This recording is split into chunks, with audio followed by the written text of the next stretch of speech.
না, তাড়াতাড়ি আলমারি থেকে তোমার ফেয়ার লাভলি গুলো বার করো। কেন? ফেয়ার লাভলি দিয়ে তুমি কি করবে? আমি ওইগুলো মাখবো, কারণ আমার মেকআপ বক্স চুরি হয়ে গেছে। তোমার একটা সত্যি কথা বলি, আমি ফেয়ার লাভলি মেখে আজ এত ফর্সা হতে পেরেছি। মেয়েদের ফেয়ার লাভলি মেখে তুমি ফর্সা হয়েছো? বাহ, কি বাহাদুর স্বামী আমার। শোনো, ভগবান পুরুষ মানুষকে এই হাতটা দিয়েছেন হেয়ার জেল লাগিয়ে চুল খাড়া করার জন্য, মেয়েদের ফেয়ার লাভলি নিয়ে মাখার জন্য নয়। ফেয়ার লাভলি যদি মাখতেই হয়, তাহলে যেই হাত দিয়ে তুমি ফেয়ার লাভলি মেখেছো সেই হাতেই চুড়ি পরে স্টেশনে গিয়ে হাততালি মারবে। ঠিক আছে, আমি এটা প্রমাণ করে দেবো যে ছেলেরাও ফেয়ার লাভলি মেখে ফর্সা হতে পারে। আমি তোমার কাল্লু মামার কাছে যাচ্ছি তাকে নিয়ে এক্সপেরিমেন্ট করতে। A few moments later. কোন লজ্জায় আর ফেয়ার লাভলি মাখবো বলো তো?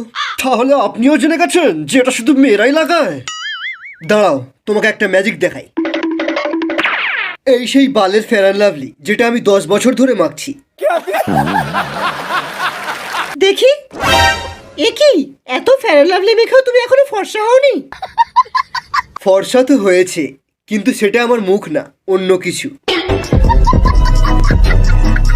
বাচ্চারা, আজকে আমি তোমাদের একটা গোপন কথা বলতে চাই। তোমাদের বাবা ফেয়ার লাভলি মাখতো। কি? তার মানে আমাদের বাবা? সহি পকড়ে হ্যাঁ। আরে এখানে ফেয়ার লাভলি কোথায় পাওয়া যায় রে? কেউ তো বলো। আরে বিয়ে বাড়ির নেমন্তন্ন আছে আমার, ফর্সা হতে হবে।